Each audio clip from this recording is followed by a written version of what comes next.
chose management of innovation at RSM because it teaches us how to face today's challenges in this dynamic world full of new technologies and new methods being discovered and invented every single day. And it is important for students and young people to stay up to date with all these changes.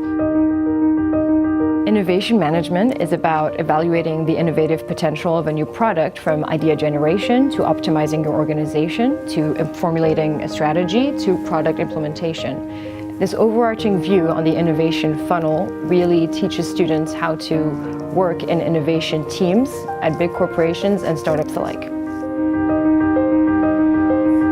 This program is special to me because I believe that everybody should be able to work in any industry that they want to, from fashion to tech to government agencies. And with innovation management studies, you can really apply your skills to every single field you try your hand at. One of the most interesting projects that we did was with Unilever in our Innovation Projects and Teams course.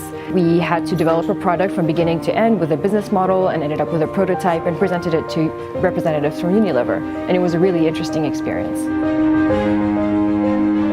Ultimately, my goal in life would be to make the world a better place. And to do that, I would help bring meaningful innovations to the market, as well as make the latest technologies accessible for everybody.